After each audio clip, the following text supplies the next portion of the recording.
Clarence Darrow here in Los Angeles for jury bribery. Even though Mr. Darrow was represented by eminent counsel Earl Rogers, he was allowed to directly participate in the presentation of the opening statement and closing argument to the jury. The second example came in 1972 in the trial of Angela Davis in Northern California, in which, although she was represented by counsel, she also was allowed to present opening remarks to the jury. So it's not a question of proposing something that has never been done before, as to which there is no precedent. The second objection raised by the people is that they will be deprived of their right of cross-examination. And I think that really misconceives what is being proposed here. First of all, Mr. Simpson will not be testifying, and the standard instruction given to the jury with respect to all of counsel's opening statements, that they are not evidence and not to be considered as evidence by the jury, will certainly apply as well to Mr. Simpson's opening remarks. But what is being proposed really is not a presentation in the traditional form of an opening statement. What we are simply proposing is that Mr. Simpson be allowed to introduce himself to the jurors, to introduce the defense team, the lawyers who are representing him, and to simply reiterate his plea of not guilty. Now, of course, the prosecution has no opportunity to cross-examine a plea, and we believe it would be quite appropriate for the jury to hear the plea of not guilty that sets this trial in motion directly from the lips of the defendant. This is not really all that remarkable a request. What it really seeks to do is to focus the attention of the jury back where it belongs in the midst of all of this hoopla, and that is on the defendant who is on trial, to remind them that what's really at stake in this trial is one man's freedom. We want them to see who that man is. We want them to hear from him very briefly in terms of introducing himself, introducing counsel, and reiterating his plea. The second part of the motion simply addresses a physical demonstration that is routinely done in trials, routinely done by the prosecution as well as the defense, and again would not involve any testimony, but simply a preview of evidence that will be presented in the course of the trial. All right, Mr. Uelmen, it was represented to me that preview would be merely of the defendant's knees regarding certain surgeries that he has undergone as a result of his athletic career. Is that correct? Yes, that is correct. All right. And have you contemplated the security desires of the Sheriff's Department that they have their bailiff within close proximity of Mr. Simpson at the time that this is done, and how you would do that in a manner that would not convey a unnecessarily negative message to the jury? Well, that was the reason we brought this up in advance, Your Honor, so that adequate preparation could be made to post a deputy on this side of the courtroom if that's necessary, but it simply involves him walking from one side of the courtroom to the other. All right, and unfortunately, the logical place to do that is right by prosecution counsel there. Mm-hmm. So we have that proximity problem as well. Have you contemplated the logistics of our unfortunately small courtroom? Well, if the prosecution wants to just switch sides with us, we'll be glad to move over to this side of the courtroom. But you've asked for that already. I don't think that they have any concerns about being in proximity of the defendant. Well, I have concerns about that as a security concern is all. All right. Thank you, counsel. Could we have just a moment?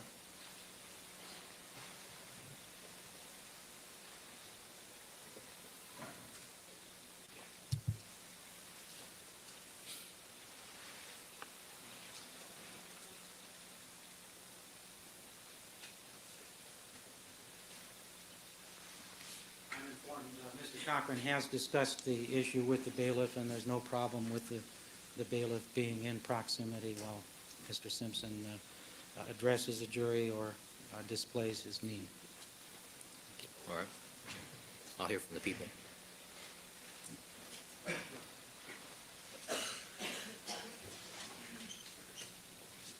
Thank you, and good morning, Your Honor. First of all, this is not an opening the counsel proposes. It's simply an attempt to capitalize on whatever defendant's star appeal currently is with the jury, and to get him to have close proximity with them to impress them. What is the probative value of a scar? What does it prove to this jury in terms of his physical capabilities on the night of June the 12th, 1994? It proves nothing. In fact, we all know that on the morning of June the 12th, he was playing golf. We also know that within weeks before the murder, he made an exercise video. So the probative value of that scar is nil, and the misleading nature of presenting that scar to the jury is great. The inference that the defense will seek to draw from that scar is that he was incapable of certain physical acts.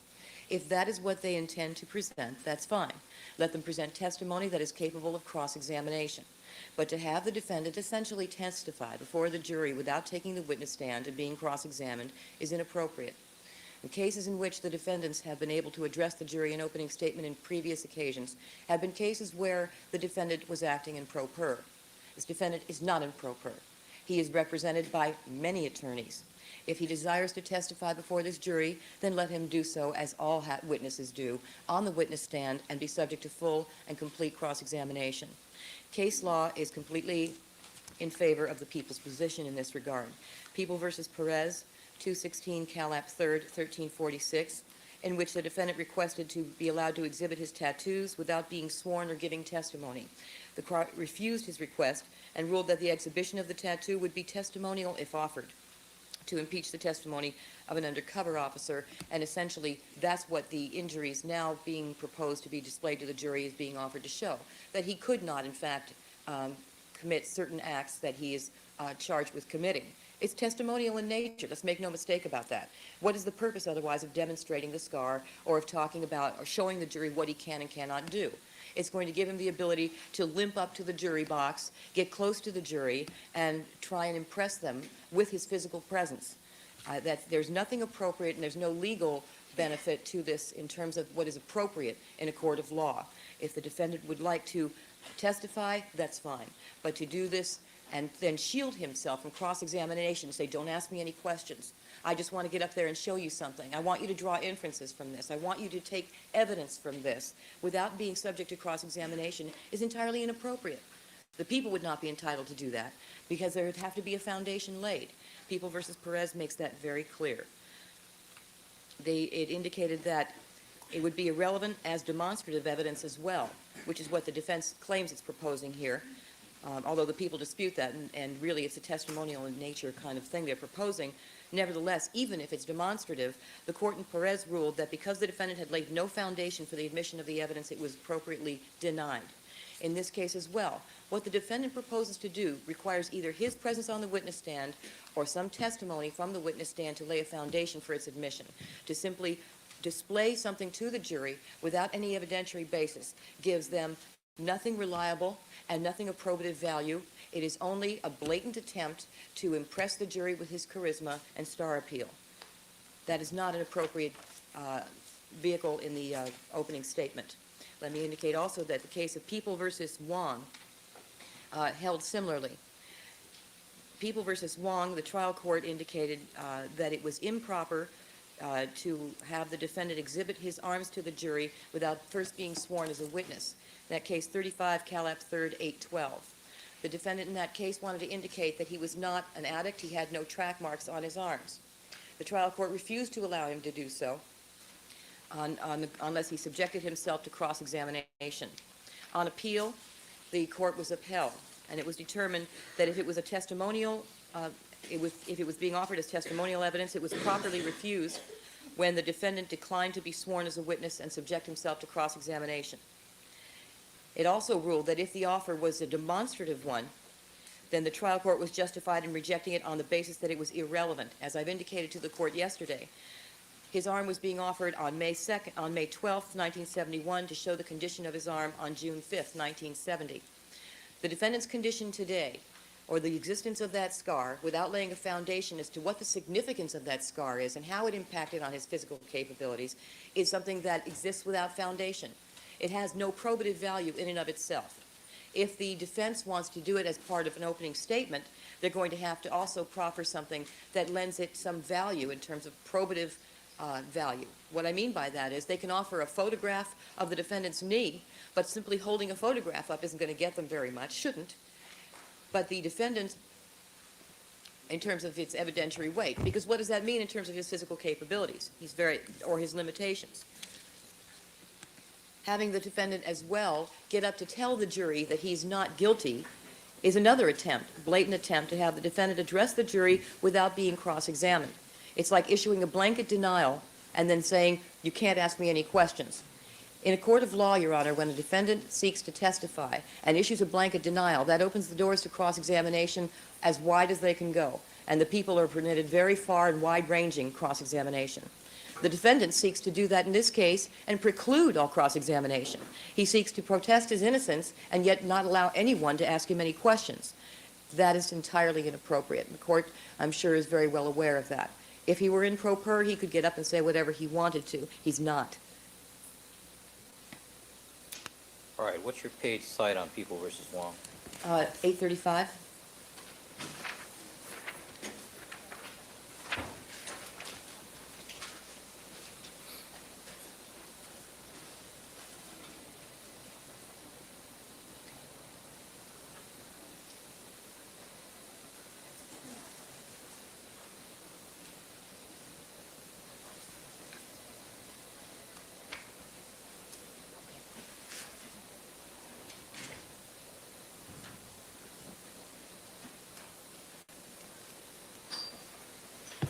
What's your page cite on Perez? And then it's 1348 and goes on to 1349. The holding, 1348 and 9 give the factual exposition, 1350 gives the ruling.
All right, any other comment?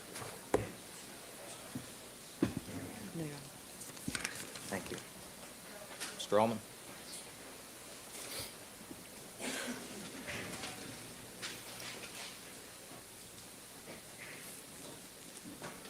The suggestion that a plea of not guilty subjects a defendant to cross-examination is simply not the law. The plea of not guilty is what sets this trial in motion and puts the burden on the people of proving guilt beyond a reasonable doubt. It's really incredible to suggest that somehow the jurors will be prejudiced by actually hearing the plea of not guilty from the mouth of the defendant himself. Actually, the only person who can enter the plea is the defendant himself, and that plea is what sets these proceedings in motion. And we believe it is quite appropriate and does not open up any doors to cross-examination, simply to have the jury observe the defendant and hear his plea of not guilty from his own lips. The suggestion that this is some sort of ploy to capitalize on the defendant's charisma or celebrity status, it's just the opposite. It is just the opposite. We do not want this jury to view the defendant in terms of a celebrity. We want them to view him as a human being. And that suggests the greater need in this case to do it, because there is just so much starstruck quality about this whole proceeding, and we think it would be very healthy to remind everyone, especially the jury, that what's at stake here is simply the liberty of a man, a human being, and here he is, O.J. Simpson. In terms of the lack of foundation for the physical capability of the defendant, that will be presented in the course of testimony. Obviously, the opening statement doesn't present all of the evidence. It's a preview of what is to come, and this is an important part of the evidence that we would like to preview for the jury. When it is presented in the course of trial, there will be foundational testimony from Mr. Simpson's physician as to his physical capability to corroborate the physical demonstration. Well, when you say demonstration, now you got me scared. Is this an exhibition? Exhibition or a demonstration? Exhibition. Two different things. Right. Okay. Thank you, counsel. Thank you.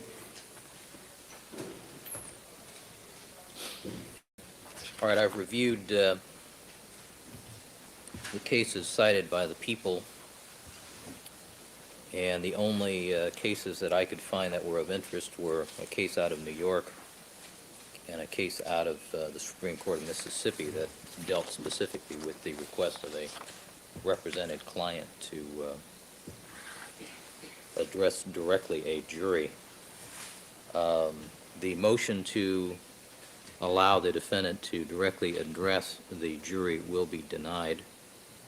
The motion to allow him to exhibit to the jury his knee injuries or the result of the scarring and the surgeries will be allowed.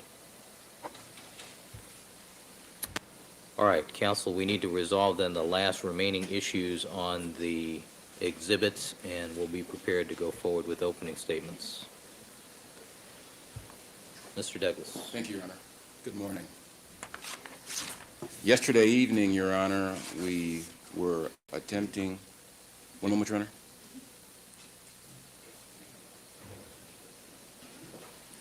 Yesterday evening, Your Honor, we were discussing the possibility of making alterations to the SOC timeline chart, of which there was an objection.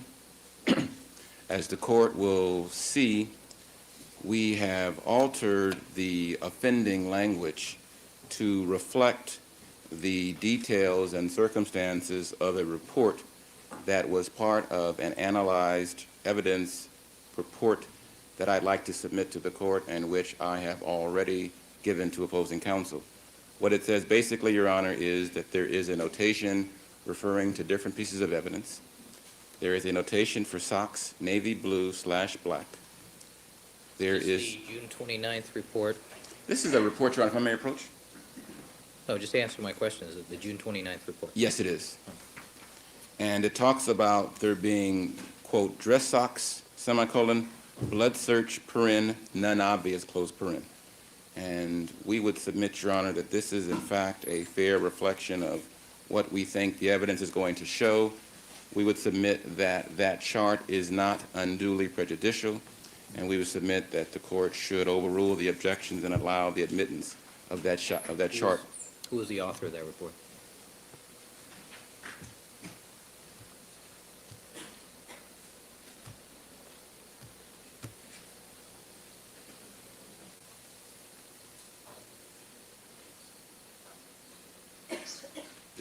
This refers, Your Honor, this document apparently was prepared for the split hearing. It's Peoples 2 at the split hearing. And Yamauchi, Kessler, and Matheson each testified about the process by which they took out different pieces of evidence and examined it.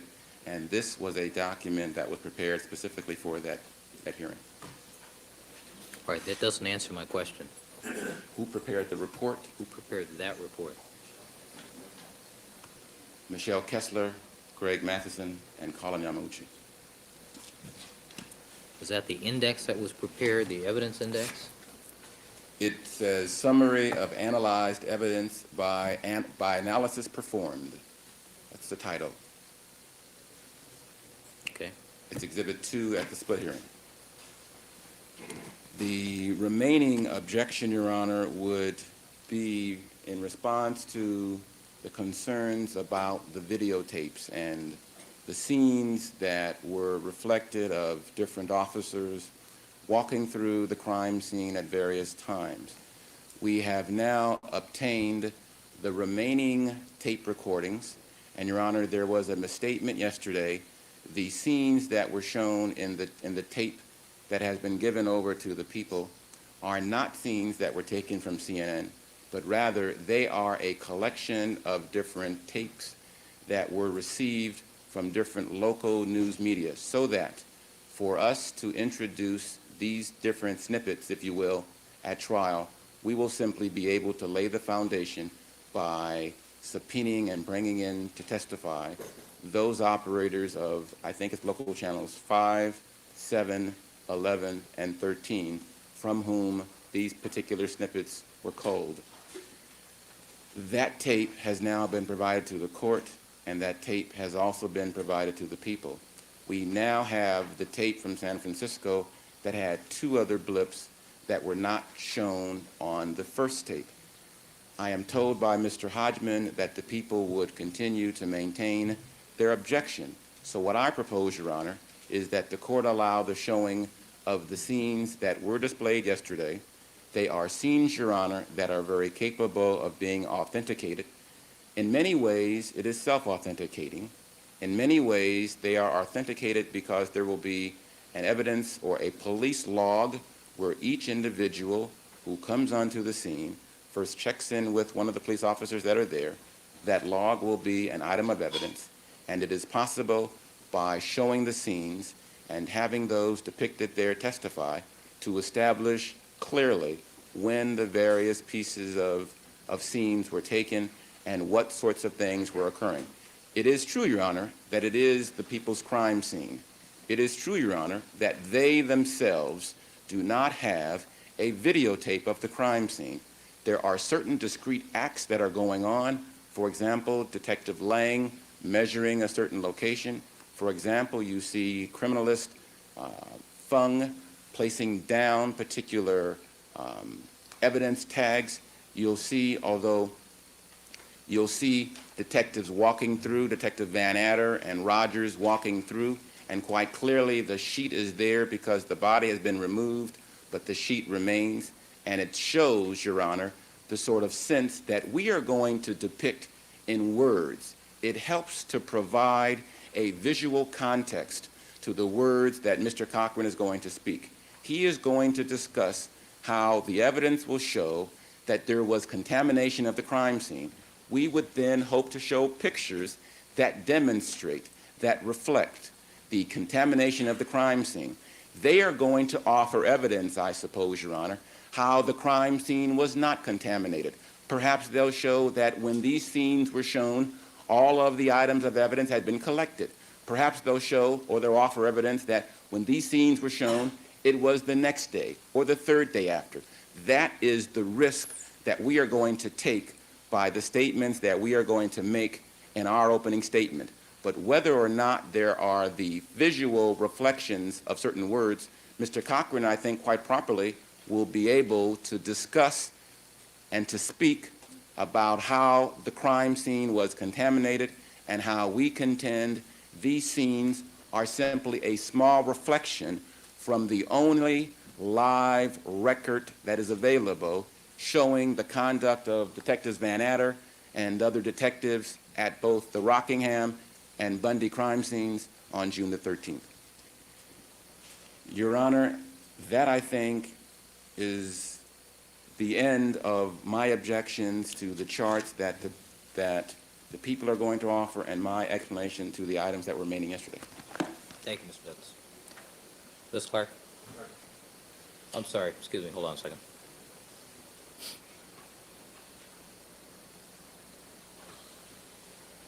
All right, Ms. Clark? I thought that the court had concluded its ruling yesterday with respect to the tape. Mr. Cochran made a motion that when a ruling is issued, we not re-argue it, and we all agreed to that. Well, what I said yesterday is that if the defense makes the videotape available to you, and after reviewing the tape, you still maintain, I mean, who knows, after looking at it, you might have changed your mind. Now that you've had the opportunity that's been brought here, what's your position? We haven't had a chance to see it. They just gave it to us this morning when we walked into court. How long are these videotapes, Mr. Douglas? Your Honor, the first tape was played, I think, in its entirety yesterday. Correct. The second tape, which is, we got this morning from San Francisco, is approximately 25 to 30 minutes long. However, a lot of that is a press conference by police officers. The first 5 or 10 minutes contains the 3 clips that we wish to use in opening today. The In first addition to- the first 5 or 10 minutes of Yes. this? In addition to the ones that we showed yesterday. The same problem exists now as it did before. We don't have a foundation as to time, and time is very important. The bloodstains were collected at a certain point, and that's not established with the tape. Secondly, there's a counter at the bottom of that tape that's very misleading because it looks like all of these different actually pieces of tape were one continuous shoot, which is not the case, as counsel even concedes. There was considerable editing done to that tape, and the people maintain their objection. All right, don't you think we ought to at least look at the first 5 or 10 minutes to see if you still do? I will, certainly, Your Honor. All right. I'll be glad to. Let me go on to the other exhibit. With respect to the SOC timeline, Yes.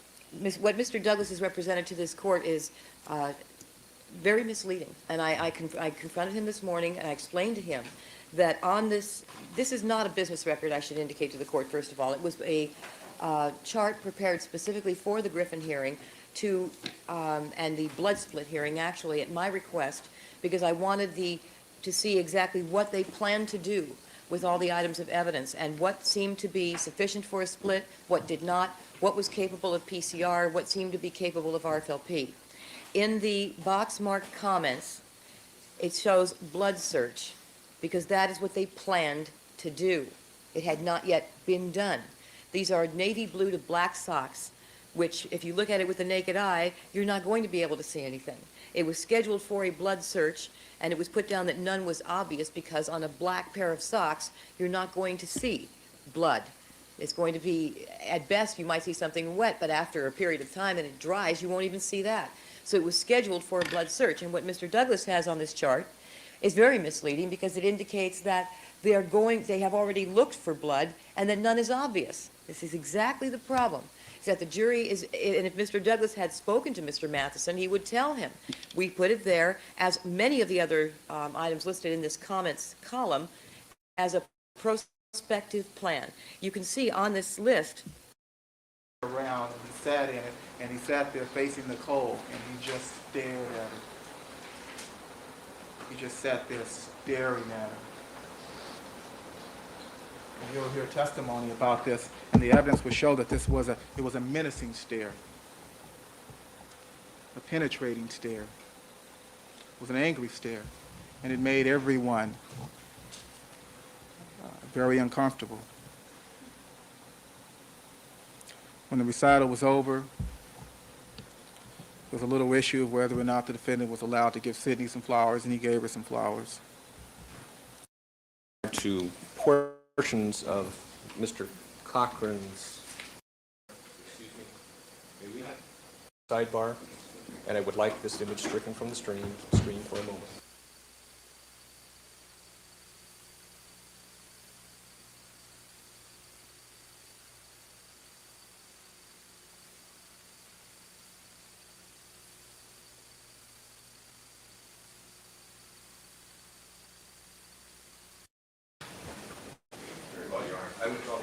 Thank you. All right, Mr. Harris. As I was indicating to you, I think that this is a letter to Mr. Hodgman, and you can move to the next one, Mr. Harris. That was B89, the highlight. That's B90. It's an effort to make it clear for you.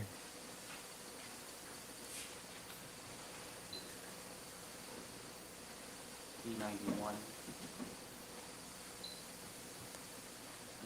B91A, this is B91B. You can now see what's happened here, that the letter, the lines have been blown up so you can see them more clearly. And you'll be able to see them yourself. I don't have to read those, I don't think. B92A. B92B.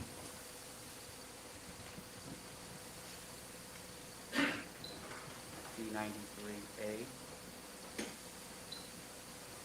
Now this one, if I might stop for a moment, this would be one that's very important, and I'd like to read this. The stomach contents of Ms. Nicole Brown Simpson were not saved. And you will hear testimony during the trial that if the proper procedure for any coroner's office in the United States, they wanted to determine with some accuracy the time of death would be to save the stomach contents. In this case, the coroner's office threw those stomach contents away. We will never have those. You may proceed, Mr. Harris, please. That was B93B. B94A. B94B. This has to do with the mislabeling of a sample regarding Mr. Goldman. You may move on, Mr. Harris. B95A. B95B. It's another mislabeling or inadvertence. Move on, Mr. Harris, please. B96A. B96B. This has to do with a procedure which was violated by the coroner's office, which they acknowledged in this letter. After being separately dried, the panties and dress were wrapped together rather than separately. Mr. Harris, thank you. B97A. B97B. This has to do with the media, the ever-present media. We'll move on. B98A. B98B. It's an interesting one with regard to a recommendation that it would be desirable to perform a response team on complex cases by adding a pathologist, criminalist, and a coroner's photographer to the coroner's investigator and transport persons routinely assigned to respond. B99A. B99B. This one called to your attention also that the coroner's office response team was not allowed access to the decedents by LAPD until approximately 10 hours after the LAPD's arrival at the scene. That will become, we think, important in the evidence, and we will share with you a transcript of a conversation between one of the detectives in charge when the call was first made and asking them not to come out at that time. Our experts will testify that if one wanted to determine the time of death, the coroner's office needs to be called as soon as possible to respond to the team. Mr. Harris, sir? B100A. B100B. Mr. Harris, you may move on. B101A. B101B. Mr. Harris? B102A. B102B. Fluoroscopy would have been desirable Apparently was not done in this case. The 103A, the 103B, Indication that photographic prints should have been made by the Sheriff's Department rather than LAPD, the Coroner's Office being an agency of the County of Los Angeles. the 104A, the 104B, All right, Mr. Harris? the 105A, and the 105B,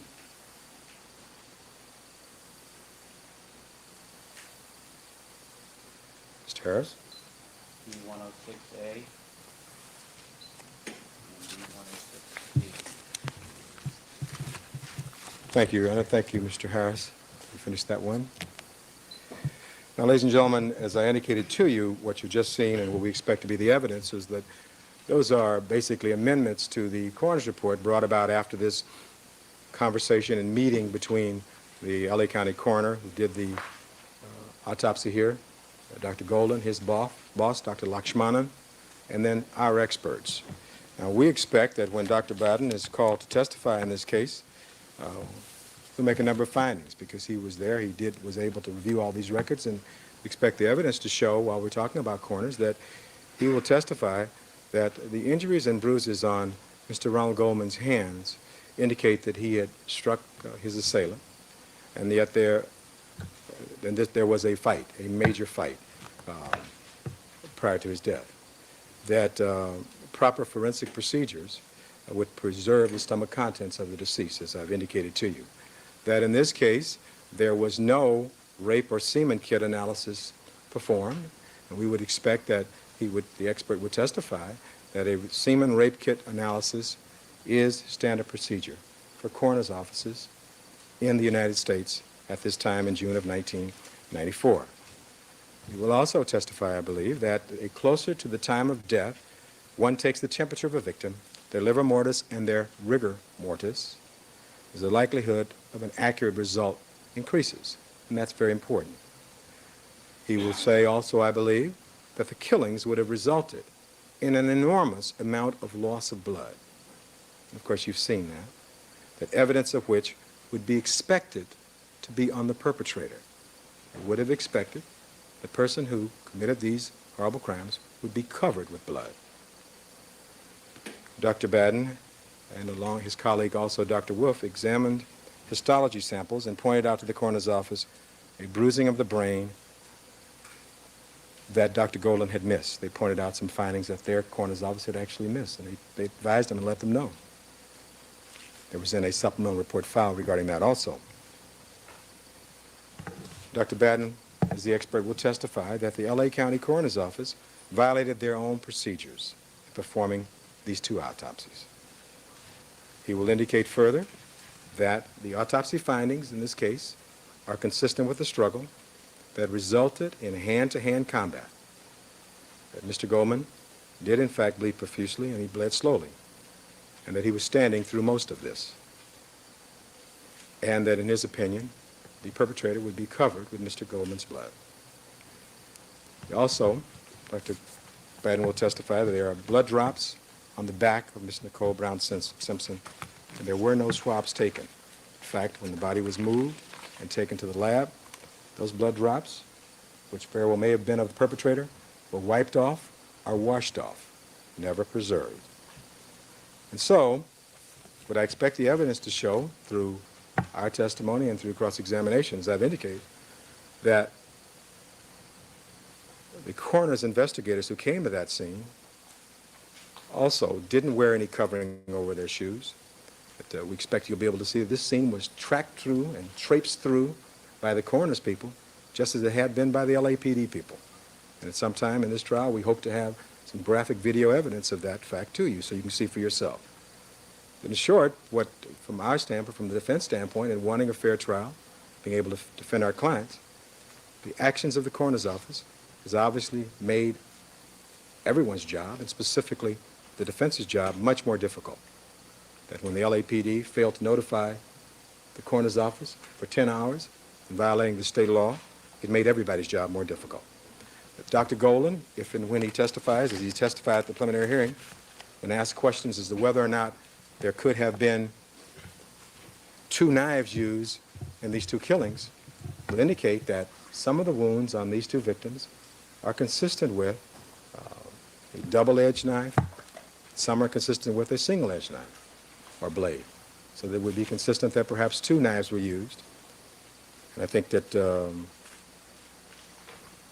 we can expect that from his testimony either by the people or by us if he is called to so testify. In addition to Dr. Michael Batten, we will have for you to testify Dr. Henry Lee, the foremost forensic crime scene analyst in America.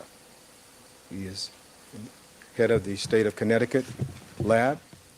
He'll be here to share with you his findings with regard to this crime scene and what took place at that crime scene and the contamination of the evidence thereof. Now, with regard to the opening statement yesterday, as I said, you were told that in this case, the coroner's office couldn't do any better than 3 hours. And I think that with the evidence we've shown you, we're going to show that they could have done an awful lot better. And we'll have other cases to cite for that. I've covered with you this morning the question of the timeline. We'll talk about that at the very end again. Ms. Clark talks about a trail of blood where there is no trail. And we will expect to have evidence showing that whereas she told you yesterday, time and time again, that they were looking for matches to exclude, that what she did not tell you was that there are trails that lead toward innocence, and they were not pursued. Let me give you some examples based upon the evidence that I expect to produce in this trial. There is, and I'll go through this list for you. Expect the evidence to show that there was blood under Miss Nicole Brown Simpson's fingernails. It came back a type B in an EAP genetic marker.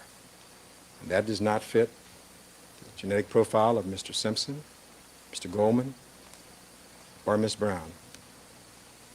Some other person. That there was blood found on Miss Nicole Brown Simpson's thigh. And that came back also a type B. There was, as you might imagine in this case, all kinds of evidence that's come forward, people who want to volunteer things. There was a knife found shortly after these killings. And the blood on one of the knives found also was this type B, similar to the blood that was found under Miss Nicole Brown Simpson's fingernails. And you would expect that blood would be of the perpetrator since it's not hers. We will, in a short time, show you a graphic of several things in that connection. There were identifiable fingerprints which not match and don't match Mr. O.J. Simpson or any of the police officers there. And this becomes relevant, we think, because the contention of the prosecution is that one of the gloves was lost in this struggle, supposedly. There are identifiable palm prints. There's no match to Mr. O.J. Simpson. Our experts will testify there are different patterns of shoe imprints at this scene, indicating perhaps more than one person. No mention of that thus far. We expect that to be the testimony. There are no hairs on the Bundy glove that are matched to Mr. O.J. Simpson.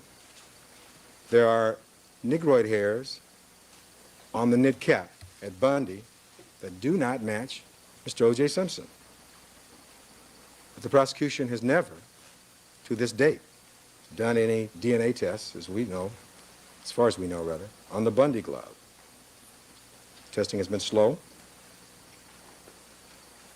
That when the investigators arrived at the scene of these double murders, she talked to you about somebody named Detective Risky. Well, Risky may have been the officer who came there, but this case was assigned to Phillips and Furman. This was their case.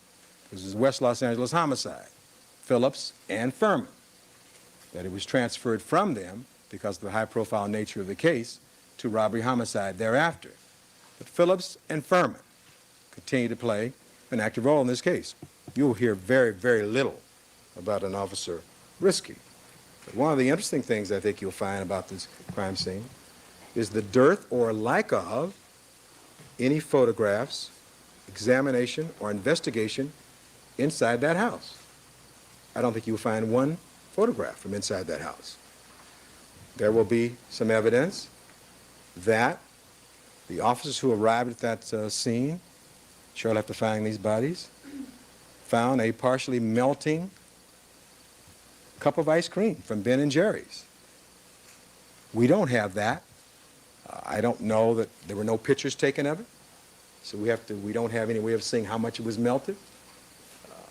We're precluded from that at this point.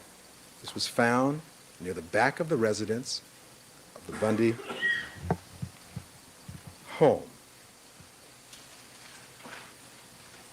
You heard a lot yesterday about blood drops at Bundy. Well, as you could tell, there are obviously thousands and thousands of drops of blood at that scene. Ms. Clark talked to you about 5 blood drops. But we expect the evidence to show that the blood drops that they found had very, very little DNA. And in a graphic soon I will try to demonstrate for you the amount of the DNA found in these blood drops, which meant that these blood drops, according to our experts, were either old or degraded, contaminated by people who collected them and tested them. And of course, the blood drops at Bundy are in an area where Mr. Simpson and his children have obviously been on many occasions. There were tire tracks in the back of the house which have not been matched to any of Mr. O.J. Simpson's vehicle. Now, one of the things that we expect to show during the course of this our presentation of evidence is that there was, in fact, a major struggle. And Mr. Goldman fought valiantly. He was apparently physically fit, 5'10" and 170 plus. He was stabbed a number of times, perhaps 30, and there was blood on his hands and arms. He had a number of defensive wounds. And the experts will testify that you would expect that the perpetrators, that Mr. Goldman's blood would be all over the perpetrator's clothes, hair, all over his body. In fact, he would be saturated with Mr. Goldman's blood. And of course, under the prosecution's theory, the perpetrator was driving that Bronco that night. There's no evidence of Goldman's or Nicole Simpson's bloodstains inside that Bronco of the amount that you would expect, given this situation, that the pattern of blood that they talked about yesterday, the small, very small pattern of blood in that vehicle, is very consistent with what I expect you will hear is a statement made by Mr. Simpson.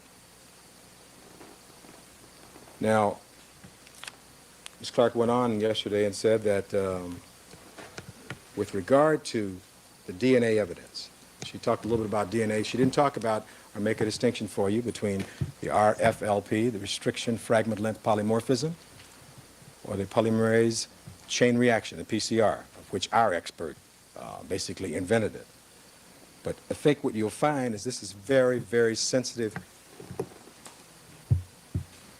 evidence that is then Xeroxed up, molecular Xeroxing, and we'll talk about that a little more later. We think the evidence will show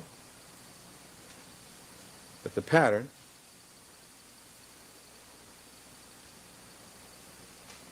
before I tell you that, I think the evidence will also show that on the steering column of the Bronco, item number 29, the people's exhibits, I don't think you were told this yesterday, that they did not talk about a DNA mixture consistent with, not necessarily a match, consistent with Mr. Simpson and someone other than Nicole or Ronald Goldman, some other person. That with regard to Rockingham, Mr. Simpson's residence, again, I expect there will be testimony that Mr. Simpson did in fact cut his finger in some place where I'm pointing now, near the end of this middle finger.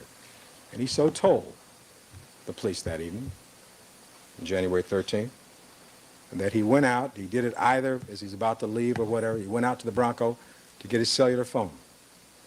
That what I think you'll find and what I think the evidence will show is that the reason there was no blood coming up the stairs, and this carpet in this house, I think you'll find the evidence will show, is largely white, largely very light.